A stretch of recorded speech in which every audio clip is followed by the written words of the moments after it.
बिस्मिल्लाहिर्रहमानिर्रहीम। Hello everyone students, आज का जो हमारा नेक्स्ट लेक्चर है वो हमने एक और सेल ऑर्गेनेलिस पर बात करनी है, that was called as a lysosomes. इससे पहले प्रीवियस सेक्शन में हमने माइटोकॉन्ड्रिया के ऊपर बात की थी, फंक्शंस ऑफ माइटोकॉन्ड्रिया के ऊपर हमने बात की थी, और इसी के साथ साथ माइटोकॉन्ड्रिया की जो है स्ट्रक्चर कैसे है उस पर हमने डिटेल से ऑलरेडी बात की है। आज का जो हमारा नेक्स्ट लेक्चर है वो हमने लाइसोसोम्स पर बात करनी है, उसके टाइप्स के ऊपर बात करनी है। तो आप तमाम के तमाम कमांडोज से ये रिक्वेस्ट है, जो नए कमांडोज है काइंडली चैनल को सब्सक्राइब करें और आखिर तक जो है आप लोग इसको देखते रहें। और आज का जो वीडियो है वो इंतहाई इंटरेस्टिंग है। तमाम जो जितने भी हमारे पास, चाहे वो एमटीकेट के स्टूडेंट्स हैं या एफएससी लेवल के जो स्टूडेंट्स हैं, आपके लिए ये इंतहाई इंपॉर्टेंट है। काइंडली तमाम के तमाम लेक्चर को आखिर तक जो है वो वॉच करें। डियर स्टूडेंट्स, आज हम बात करेंगे लाइसोसोम्स के ऊपर। देखिए, लाइसो का मतलब है स्प्लिट, लाइसो का लफ्जी मतलब है स्प्लिट, और सोम जो हमारे पास है, सोम दरअसल बॉडी को कहते हैं। ठीक है, सोम हमारे पास क्या है, that is called as a body. अब हमारे पास जो लाइसोसोम है ये एक ऐसा सेल ऑर्गेनेली है, प्यारे स्टूडेंट्स, ये हमारे पास एक ऐसा सेल ऑर्गेनेली है जो कि तमाम के तमाम ऑल यूकैरियोटिक्स हमारे पास जो है यूकैरियोटिक सेल्स के अंदर जो है वो मौजूद है। ठीक है, तमाम के तमाम यूकैरियोटिक सेल के अंदर जो है वो मौजूद है, मगर चंद यहाँ पर एक्सेप्शंस है। जैसे कि यूकैरियोटिक सेल में से कुछ ऐसे सेल्स हैं, जैसे कि अगर मैं प्लांट की बात करूं, प्लांट में खास करके मेरिस्टेमेटिक सेल में, खास करके मेरिस्टेमेटिक सेल में एब्सेंट है। ठीक है, मेरिस्टेमेटिक सेल में एब्सेंट है। ठीक है, इसी के साथ साथ अगर मैं एनिमल्स की बात करूंगा तो एनिमल्स में खास करके जो मेमेलियंस की मेच्योर, यानी जो हमारे पास मेमेलियंस है, ठीक है, मेमेलियन की जो मेच्योर आरबीसी है, उस मेच्योर आरबीसी के अंदर भी जो लाइसोसोम्स है, डियर स्टूडेंट्स, ये बेसिकली एब्सेंट है।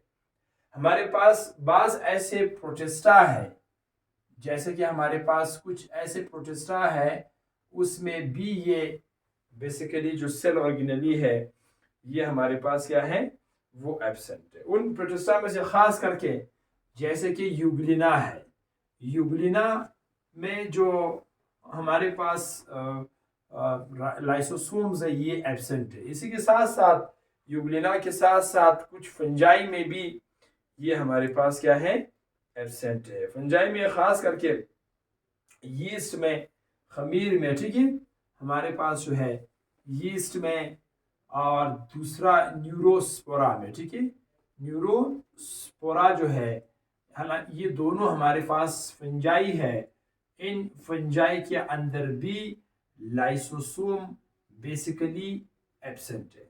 ठीक है प्यारे स्टूडेंट्स, इसी के साथ साथ जो लाइसोसोम्स है, फर्स्ट टाइम एक साइंटिस्ट था, उसका नाम था क्रिश्चियन डी एक साइंटिस्ट था, उन्होंने ही इसको जो है वो डिस्कवर करवाया। ठीक है, लाइसोसोम डिस्कवर्ड बाय, मैं यहां लिखता हूं इसको। ठीक है, लाइसोसोम्स की जो डिस्कवरी है, अगर आप इसकी डिस्कवरी की बात करोगे तो लाइसोसोम्स को एक साइंटिस्ट था जिसका नाम था क्रिश्चियन, ठीक है, क्रिश्चियन डी ड्यू उसका नाम था। ठीक है, क्रिश्चियंस डी ड्यू इसका नाम था। ठीक है, that was called as Christians de Duve जो है वो उसका नाम था। इस साइंटिस्ट ने ही इसको जो है वो डिस्कवर करो। याद रहे, इस साइंटिस्ट ने खास करके लिवर सेल्स के अंदर जो है इसको डिस्कवर करवाया। अब हमने जो जहां जहां पे जो एक्सेप्शंस थी, उस एक्सेप्शंस पर भी हमने ऑलरेडी डिस्कस किया है। इसी के साथ साथ अब दूसरा सवाल जो है वो ये है कि नंबर ऑफ लाइसोसोम्स। ठीक है, नंबर ऑफ लाइसोसोम्स। अच्छा, जो लाइसोसोम के नंबर है ये डिपेंड करता है जो है वो इंट्रासेलुलर एक्टिविटी पर जो है वो डिपेंड करता है। तो हम लिखते हैं इट्स नंबर इज डिपेंड, पहली बात क्या है, यानी अगर सादा अल्फाज में कहूँ तो हम यहाँ पर लिखते हैं it's depend depend on activity of cells, ठीक है, एक्टिविटी ऑफ सेल, ये खास करके एक्टिविटी ऑफ सेल पर ही डिपेंड करता है। इसी के साथ साथ जो लाइसोसोम्स है वो बड़े पैमाने पे इंट्रासेलुलर जो हमारे पास डाइजेशन होती है उसमें ये ज़्यादा मौजूद है, ठीक है, खास करके जो इंट्रा सेलुलर डाइजेशन है, ठीक है, इंट्रा सेलुलर डाइजेशन में ये जो है वो मोर अमाउंट में मौजूद है। यानी इंट्रा सेलुलर डाइजेशन से मुराद ये है, जैसे कि मैं आपको इंट्रासेलुलर डाइजेशन या इंट्रासेलुलर एक्टिविटी ऑफ सेल भी हम कहते हैं, ठीक है, अगर आप यहाँ पे डाइजेशन के बजाय एक्टिविटी ऑफ सेल लिखोगे तो भी बिल्कुल दुरुस्त है, एक्टिविटी ऑफ सेल्स। यानी यहाँ पर अगर मैं आपको एग्जांपल दूँ इसका, वो एग्जांपल हमारे पास ये है जैसे कि WBC है, वाइट ब्लड सेल है। देखिए प्यारे स्टूडेंट्स, WBC है ये फॉरेन पार्टिकल को इनकलाब करते हैं, जैसे कोई पैथोजीन आया वो जिस्म पे सेल के ऊपर हमला करने के लिए वायरस वगैरह, ये क्या करते हैं, फॉरेन पार्टिकल को पहले सेल से बाहर पकड़ते हैं, इसको हड़प करते हैं, इंगलप करने के बाद फिर उसको डाइजेस्ट करते हैं, ठीक है, इंगलप करने के बाद पहले उसको किल करते हैं, किल करने के बाद फिर उसको ला करके, यानी जैसे वो किल करते हैं फिर वो ला करके वो उल्टा उसकी डाइजेशन हो जाती है, हालांकि वो आया था हमला करने के लिए आया था, उल्टा वो उसकी जो है वो यहाँ पे डाइजेशन हो जाती है। अब इसी के साथ साथ दूसरा हमारे पास, ये तो मैंने WBC की एग्जांपल दी, इसी के साथ साथ फेगोसाइट्स हुआ, ठीक है, फेगोसाइट्स हुआ, तीसरा ऑस्टियोक्लास्ट हो गया, ठीक है, ऑस्टियोक्लास्ट हुआ। अच्छा, जो हमारे पास ऑस्टियोक्लास्ट है, खास करके ऑस्टियोक्लास्ट जो है, जो ओल्ड बोन हमारे पास होती है, ठीक है, it is digest the old bone cell. Osteoclast का क्या काम है, पहला काम तो ये है, हम यहाँ पे लिखते हैं it's digest the old bone cell, ठीक है, ये ओल्ड बोन सेल को जो है प्यारे स्टूडेंट्स डाइजेस्ट करता है। दूसरा यहाँ पर ऑस्टियोक्लास्ट में खास करके जो कार्टिलेज है, कार्टिलेज को कन्वर्ट कर देना हार्ड बोन में, ठीक है, हार्ड बोन में, सख्त बोन में कार्टिलेज को हार्ड बोन में कन्वर्ट करना, ठीक है, यानी वहां पे क्या है कि जब कार्टिलेज के डिपोजिशन हो करके वो हार्ड बोन में कन्वर्ट हो जाती है। अब इसी के साथ साथ यहाँ पर शेप की भी बात करते हैं, जो हमारे पास शेप ऑफ लाइसोसोम्स है। देखिए यहाँ पे नेक्स्ट हम लिखते हैं शेप ऑफ लाइसोसोम्स, ठीक है, शेप ऑफ लाइसोसोम्स। देखिए लाइसोसोम्स बिल्कुल स्पेरिकल शेप रखता है, ठीक है, बिल्कुल हमारे पास जो है लाइसोसोम्स स्पेरिकल शेप रखता है। अगर मैं ये स्पेरिकल शेप ड्रा कर दूं तो बिल्कुल इस तरह का शेप रखता है, that is called as SU, spherical shape रखता है। इसके अंदर यहाँ पर फ्लूइड मौजूद है और फ्लूइड के साथ साथ यहाँ पे हाइड्रोलाइटिक एंजाइम्स भी मौजूद है, ठीक है।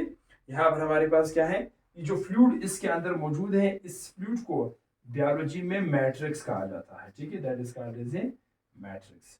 यहाँ पर इसके अंदर जो है एंजाइम्स मौजूद है, उस एंजाइम्स को बायोलॉजी में हाइड्रोलाइटिक एंजाइम्स कहते हैं। याद रहे ये जो हाइड्रोलाइटिक एंजाइम्स है, तकरीबन ये एंजाइम्स 50 एंजाइम्स, लगभग 50 हाइड्रोलाइटिक एंजाइम्स इसमें मौजूद है। और इसी के साथ साथ यहाँ इस लाइसोसोम्स के अंदर जो है वो हमारे पास जो है, यानी हाइड्रोलाइटिक एंजाइम्स वो एंजाइम्स हैं जो कि पानी को ऐड करता है, पानी को ऐड करने के बाद किसी भी बॉन्ड को तोड़ना, ठीक है, the addition of water to break down, ठीक है। मैं जरा यहाँ लिखता हूँ हाइड्रोलाइटिक एंजाइम्स, चलो मैं इसको यहाँ शॉर्टकट बयान करता हूँ, यानी पानी को ऐड करना, एडिड वाटर को जैसे आप ऐड करते हो किस चीज़ के लिए? बाउंड को ब्रेक करने के लिए, ठीक है, बाउंड को ब्रेक करने के लिए वाटर का ऐड करना। अब वो किस तरह के बॉन्ड हो सकते हैं? बॉन्ड में से यहाँ पे अगर मैं इसको थोड़ा सा यहाँ मेंशन कर दूं, जैसे कि ग्लाइकोसाइडिक बॉन्ड हुआ, ठीक है, ग्लाइकोसाइडिक बॉन्ड हुआ। ग्लाइकोसाइडिक बॉन्ड के साथ साथ दूसरा हमारे पास जो है जो बॉन्ड्स है that was called as a glycosidic के साथ साथ पेप्टाइड बॉन्ड हुआ, ठीक है, पेप्टाइड बॉन्ड हुआ, ठीक है, पेप्टाइड बॉन्ड हुआ।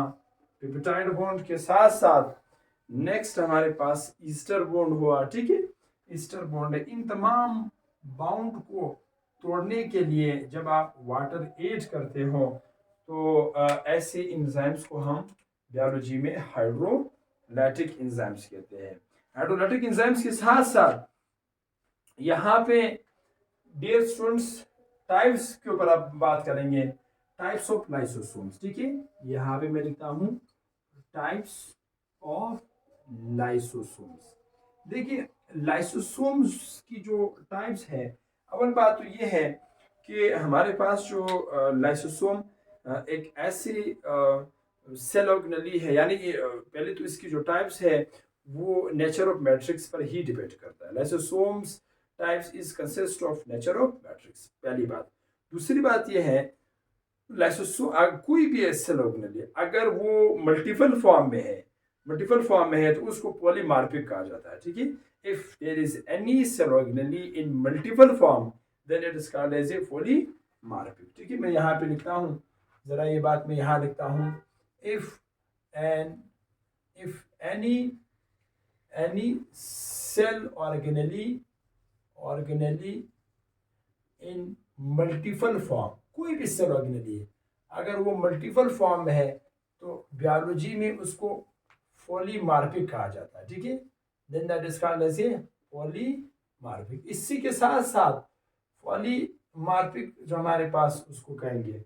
इसी तरह हमारे पास जो लाइसोसोम्स है ये भी पॉलीमार्फिक है, तो हम कहते हैं लाइसोसोम एज अ पॉलीमार्फिक, ठीक है। यहाँ पे मैं जरा एडिंग देता हूँ, लाइसोसोम्स, ठीक है, लाइसोसोम एज अ पॉलीमार्फिक, ठीक है, एज अ पॉलीमार्फिक। अब पॉलीमार्फिक में खास करके इसकी फिर हमारे पास चार टाइप्स है। पहला टाइप है प्राइमरी लाइसोसोम्स, ठीक है प्यारे स्टूडेंट्स, प्राइमरी लाइसोसोम्स। दूसरा जो इसके टाइप्स है वो हमारे पास है सेकेंडरी लाइसोसोम्स, ठीक है, सेकेंडरी लाइसोसोम्स। तीसरा टाइप जो इसका है that is called as a, biology में जो उसके तीसरा टाइप्स है उस टाइप्स को हम डियर स्टूडेंट्स टर्शरी लाइसोसोम्स कहते हैं, ठीक है, टर्शरी लाइसोसोम्स ये इसका। और इसके जो नंबर 4 टाइप्स है उसको बायोलॉजी में डियर स्टूडेंट्स यहाँ पे मैं लिखता हूँ, उसको जो है वो ऑटोसोम्स भी कहते हैं। मुख्तलिफ तरह के नाम से हम उसको पुकारते हैं, ठीक है। इसको ऑटोफेगोसोम्स या ऑटोलाइसोसोम्स भी कहते हैं, ठीक है। That is called as a autosomes. इसका दूसरा नाम भी है, इसको ऑटोफेगोसोम्स भी कहते हैं, ठीक है। That is called as a autophagosomes, autophagosomes. इसका तीसरा नाम भी है, वो मैं आगे जाके आप लोगों को जो है वो बताता हूँ। पहले हम बात करेंगे प्राइमरी लाइसोसोम, सेकेंडरी लाइसोसोम, जरा इस पर तफसील से जो है वो प्यारे स्टूडेंट्स बात करेंगे। अब हमारे पास जो है जो लाइसोसोम्स है, पहले हम इसकी ज़रा बात करते हैं जो इसकी टाइप्स है। इन टाइप में से पहला टाइप जो है that is called as a primary lysosomes. अच्छा एक बात याद रखिए, प्राइमरी लाइसोसोम्स में इनएक्टिव, ठीक है, हमारे पास इसमें इनएक्टिव एंजाइम्स मौजूद है, ठीक है, इनएक्टिव एंजाइम्स कंटेन, ये बिल्कुल इनएक्टिव एंजाइम्स जो है वो रखता है। दूसरा हमारे पास जो सेकेंडरी लाइसोसोम्स है, याद रखिए ये सारी बातें, ये हमारे पास एक्टिव एंजाइम्स जो है वो क्या करते हैं, रखता है। तो हम सादा अल्फाज में थे, it's contain contain contain active enzymes, ये एक्टिव एंजाइम्स जो है वो रखता है। एक हमारे पास है टर्शरी लाइसोसोम्स। प्यारे स्टूडेंट्स, जो हमारे पास टर्शरी लाइसोसोम्स हमारे पास है, that was called as a, उस इसको जो है हम, यानी ये ऐसे एंजाइम्स है जो कि अनडाइजेस्टेड मटेरियल को जो है वो कंटेन करता है। तो हम लिखते हैं it's contain only undigested material, ठीक है। It's contain contain un undigested undigested materials, ठीक है। ये अनडाइजेस्टेड मटेरियल को यानी बरकरार रखता है। अब ऑटोफेगोसोम्स पर भी हम आएंगे, पहले मैं जरा इसको सिंप्लीफाई करता हूँ। यानी अब हमारे पास बात बड़ी आसान हो गई। प्राइमरी लाइसोसोम्स हुआ, प्राइमरी लाइसोसोम्स हुआ, दूसरे नंबर पे सेकेंडरी लाइसोसोम्स हुआ, सेकेंडरी लाइसोसोम्स हुआ, तीसरे नंबर पे टर्शरी लाइसोसोम्स है, ठीक है, टर्शरी लाइसोसोम्स हुआ। अच्छा, ये तीनों जो लाइसोसोम्स हैं ये डाइजेशन में हिस्सा लेते हैं। तो हम यहाँ पर ये help in foreign particle digestion, ठीक है, ये हमारे पास हेल्प करता है। यहाँ पे हम लिखते हैं इसमें it's help in foreign particle digestion, ठीक है, बाहर से आने वाला जो पार्टिकल है इसको डाइजेस्ट करने में हेल्प करता है। इसलिए इसको हम हेटेरोफेगोसोम्स कहते हैं, क्योंकि बाहर से जो पार्टिकल्स आ रहे हैं, अगर डब्ल्यूबीसी की डेथ हुई है या हमारे पास कोई अगर कोई पैथोजीन है, कोई हमारे पास ऑर्गेनेली की डेथ हुई है, इस तरह की जो पार्टिकल्स है आते हैं, तो इसको ये जब डाइजेस्ट करता है तो इसको बायोलॉजी में हेटेरोफेगोसोम्स कहा जाता है, ठीक है। That is called as a heterophagosomes कहते हैं, ठीक है, हेटेरोफेगोसोम। ये टर्म सारे के सारे जितने भी बायोलॉजिकल स्टार के जितने भी कमांडोज है, आप लोग तमाम ये बातें याद रखिए, ठीक है। इसी के साथ साथ दूसरा हमारे पास, मैं जरा इन पर भी बात करता हूँ, ऑटोफेगोसोम्स के ऊपर भी बात करता हूँ। देखिए, जो नंबर 4 टाइप इसका है, जिसको हम बायोलॉजी में ऑटोफेगोसोम्स कहते हैं।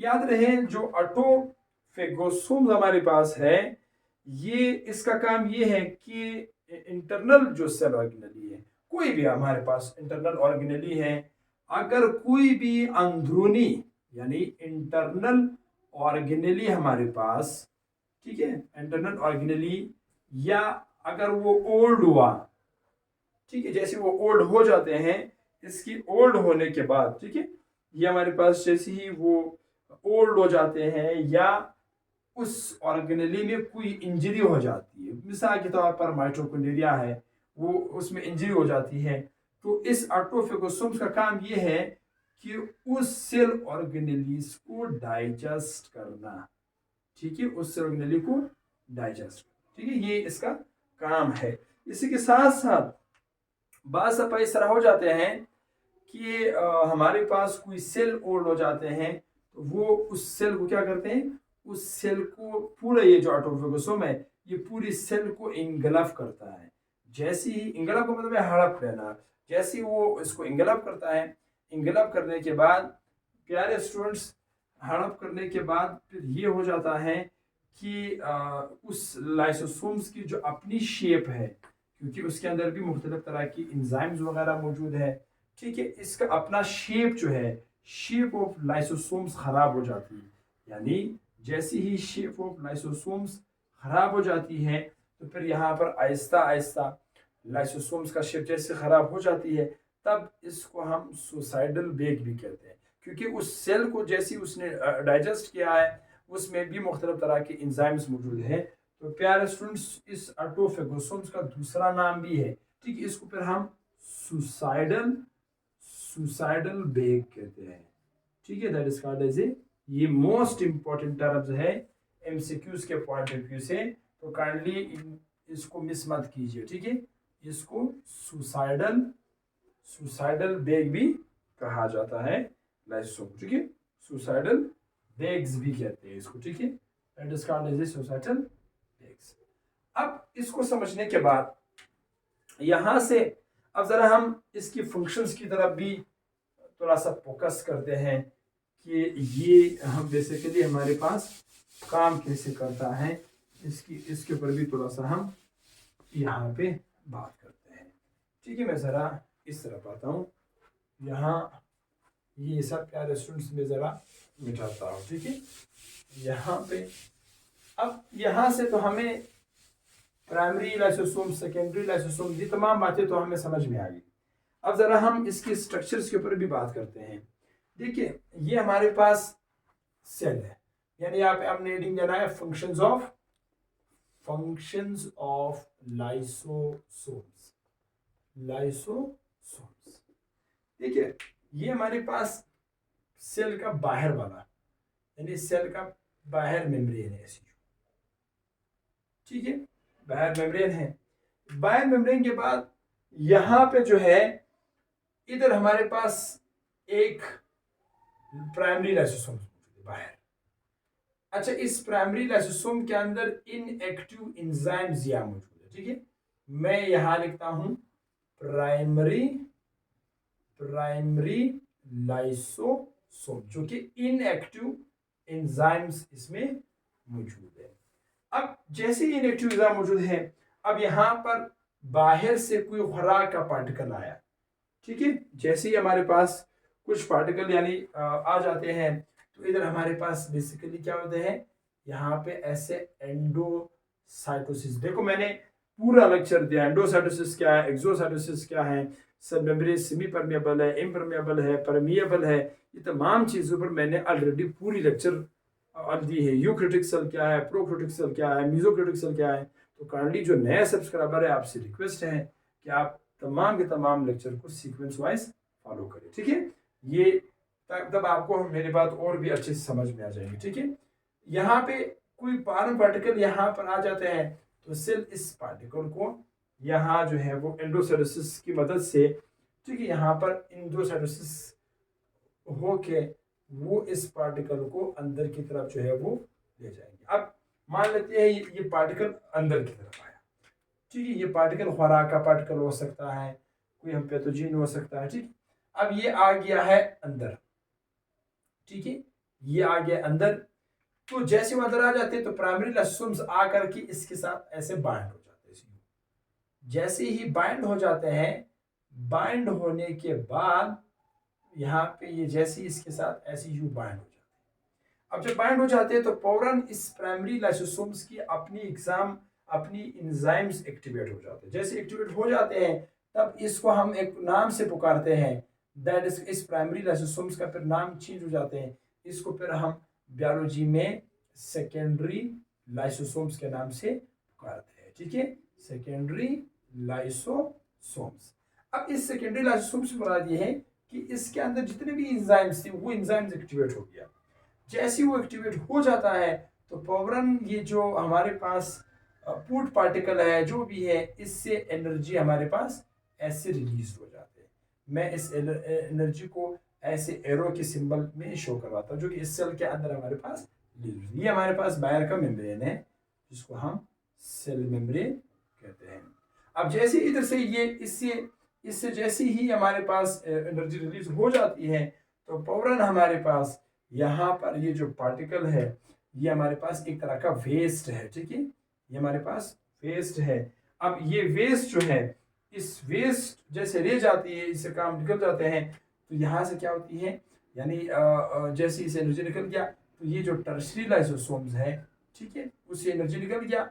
एनर्जी निकलने के बाद टर्शरी लाइसोसोम क्या काम करता है, ये जो टर्शरी लाइसोसोम्स हैं, वो इसकी डाइजेस्ट होने के बाद जितने यहाँ पे वेस्ट है, इस वेस्ट को उठा करके वापस सेल से बाहर निकालते हैं। यहाँ से फिर ये इस तरह हमारे पास एंडोसाइटोसिस होके पार्टिकल हमारे पास यहाँ जाते हैं, यहाँ से क्या सारा जो है वो बाहर की तरफ जो है वो पुष्ट हो जाते हैं, ठीक है। तो पूरा एक कंप्लीट पाथवे है। अब ये हमारे पास जो है, इसमें अनडाइजेस्टेड पार्टिकल मौजूद है, ठीक है, अनडाइजेस्टेड पार्टिकल्स इसके अंदर मौजूद है जो कि सेल से बाहर इसको जो है वो पुश करते हैं, ठीक है। ये सारी बातें जो मैं बता रहा हूँ ये मोस्ट इंपॉर्टेंट है, इसको याद रखें।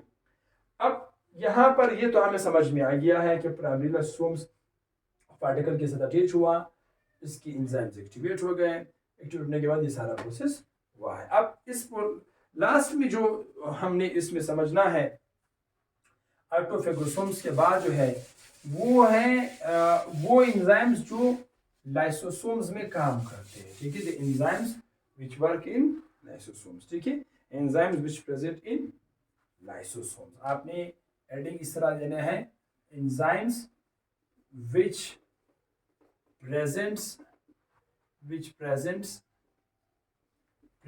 in lysosomes, वो एंजाइम्स जो लाइसोसोम्स के अंदर मौजूद है। इनमें से पहले नंबर पे हमारे पास प्रोटीएज एंजाइम्स है। पहले नंबर पे हमारे पास क्या है, प्रोटीएज एंजाइम्स है। दूसरे नंबर पे हमारे पास जो है वो न्यूक्लियस एंजाइम्स है, ठीक है। सेकंड नंबर पे हमारे पास क्या है, न्यूक्लियस एंजाइम्स है। नंबर थर्ड हमारे पास जो है न्यूक्लियस के बाद है ग्लाइकोसाइडेज एंजाइम्स है, ठीक है। जो प्रोटीएज है ये डाइजेशन ऑफ प्रोटीन में हेल्प करता है, ठीक है, डाइजेशन ऑफ प्रोटीन में हेल्प करता है, ठीक है। ये दूसरा जो न्यूक्लियस है ये हमारे पास क्या कहते हैं, डीएनए और आरएनए की जो ये इसको तोड़ता है। तो हम लिखते हैं, यहाँ पर लिखते हैं डीएनए और आरएनए को जो है वो ब्रेक डाउन करना, इसको तोड़ना, ठीक है, इसकी ब्रेक डाउन करना। इसके बाद तीसरे नंबर पे हमारे पास एक और हमारे पास एंजाइम्स है, इसको हम ग्लाइकोसाइडिक डेज कहते हैं, ठीक है, that is called as a glycosidase हुआ नंबर 4 के बाद जो है नंबर 5 हमारे पास जो है एस्टरेज है। मुख्तलिफ तरह की इसमें एंजाइम्स मौजूद है। मैंने आपको बताया था लेक्चर के शुरू में कि मोर देन हमारे पास 50 सिर्फ और सिर्फ हाइड्रोलाइटिक एंजाइम्स मौजूद है। ये तमाम के तमाम बाज़ प्रोटीन्स को डाइजेस्ट करने के लिए, बाज़ फैट्स को, बाज़ हमारे पास जो है डीएनए और आरएनए को ब्रेक डाउन के लिए मुख्तलिफ तरह के एंजाइम्स इसमें मौजूद है, ठीक है। फॉस्फेटेज एंजाइम्स हुआ, ठीक है, हमारे पास क्या है, फॉस्फेटेज एंजाइम्स हुआ, फॉस्फेटेज एंजाइम्स हुआ। हमारे पास दूसरा सल्फेटेज एंजाइम्स है, ठीक है, हमारे पास सल्फेटेज एंजाइम्स है, सल्फेटेज एंजाइम। अच्छा, ग्लाइकोसाइडेज जो है यानी ये एस्टर, हमारे पास ये सारे इसके अपने अपने फंक्शंस है। जो हमारे पास ग्लाइकोसाइडेज है ये ग्लाइकोसाइडिक बॉन्ड को तोड़ने के लिए, ठीक है, ब्रेक दी ग्लाइकोसाइडिक बॉन्ड को तोड़ता है। और एस्टरेज जो है वो ईस्टर बॉन्ड की ब्रेक डाउन के लिए होता है, ठीक है। यानी जो ईस्टर बॉन्ड है खास करके ये एटीपी के अंदर जो है वो मौजूद है और जगहों पर भी हमारे पास मौजूद है। और फॉस्फेटेज जो है यानी फॉस्फेट को तोड़ना, ठीक है, फॉस्फेट की जो बॉन्ड है, ठीक है, phosphate break down phosphate bond, ठीक है। ये सारी कॉमन चीज़ें हैं। फॉस्फेट बॉन्ड को ब्रेक करना, उसको तोड़ना। इसी के साथ साथ नंबर ये जो सल्फेटेज है ये हमारे पास सल्फेट को जो है वो तोड़ने के, ठीक है, सल्फेट बॉन्ड को ब्रेक करने के लिए यूज होते हैं, ठीक है। सल्फेट बॉन्ड को ब्रेक करने के लिए यूज होते हैं। इसी के साथ साथ इसको समझने के बाद लास्ट में इस लेक्चर के आखिरी में हमने फंक्शंस ऑफ लाइसोसोम्स के ऊपर बात करना है, ठीक है, फंक्शंस ऑफ लाइसोसोम। मैं जरा ये डायग्राम में चाहता हूँ, ठीक है, फंक्शंस ऑफ लाइसोसोम्स के ऊपर। अब यहाँ पर जो फंक्शंस ऑफ लाइसोसोम्स है, ठीक है, यहाँ पर ये तो हमने कुछ एंजाइम्स लिखा है। अब जरा फंक्शंस में स्ट्रक्चर में हमने ड्रा किया है। स्ट्रक्चर के बाद जो है स्ट्रक्चर के बाद अब फंक्शंस में एक तो हमने फंक्शंस को स्ट्रक्चरली समझा। अब थ्योरेटिकली जो है पहला हमारे पास का काम है हेटेरोफेगी। पहला काम इसका क्या है, हेटेरोफेगी। ठीक है, पहला काम इसका है इंट्रोफेगी यानी डाइजेशन ऑफ फूड। ठीक है, इंट्रोफेगी का मतलब क्या है? Digestion of food, digestion of food यानी फूड को जो है वो डाइजेस्ट करना फ्रॉम आउटसाइड, यानी जो बाहर से आने वाला जो फूड है, ठीक है, फ्रॉम आउटसाइड, बाहर से आने वाला जो फूड है उसको डाइजेस्ट करना। अब दूसरा काम उसका ऑटोफेगी, ऑटोफेगी दूसरा काम उसका क्या है? Auto autophagy. ऑटोफेगी मींस जो सेल के अंदर जो है, यानी डाइजेशन ऑफ रिजर्व फूड के अंदर, सेल के अंदर जो अपना स्टोर फूड है उसको उसको डाइजेस्ट करना है। यानी हम यहाँ पे क्या लिखते हैं? Digestion of reserve food material, जो इनके पास अपना रिजर्व फूड मटेरियल है, ठीक है, उस रिजर्व फूड मटेरियल को डाइजेस्ट करना। अब इसी के साथ साथ तीसरा काम जो इसका है वो है ऑटोलाइसिस। तीसरा फंक्शन इसकी क्या है प्यारे स्टूडेंट्स? ऑटोलाइसिस। ठीक है, ऑटोलाइसिस, ठीक है, यानी ऑटोलाइसिस से मुराद ये किसी भी में जो है वो सेल को इंगलब करना, ओल्ड सेल को या इंजर सेल को, फिर बाद में वो लाइसोसोम की जब अपनी शेप खराब हो जाती है तब उसको हम सुसाइडल ब्रेक भी कहते हैं। सुसाइडल ब्रेक के साथ साथ नंबर 4 के बाद जो है डिस्ट्रॉय द कार्सिनोजेनिक। ठीक है, मैं सिर्फ नाम लिखता हूँ। नंबर 4 क्या है? Destroy the carcinogenic. जो हमारे पास हम ड्रग्स वगैरह सिगरेट वगैरह लेते हैं, ठीक है, उसको भी ये डिस्ट्रॉय करते हैं। डिस्ट्रॉय द कार्सिनोजेनिक, ठीक है, इसको भी डिस्ट्रॉय करना। इसी के साथ साथ ये डिफेंस में भी काम करता है। ठीक है, नंबर लास्ट काम जो है वो help in defence, help in defence, ये डिफेंस में भी अपना किरदार जो है वो अदा करते हैं।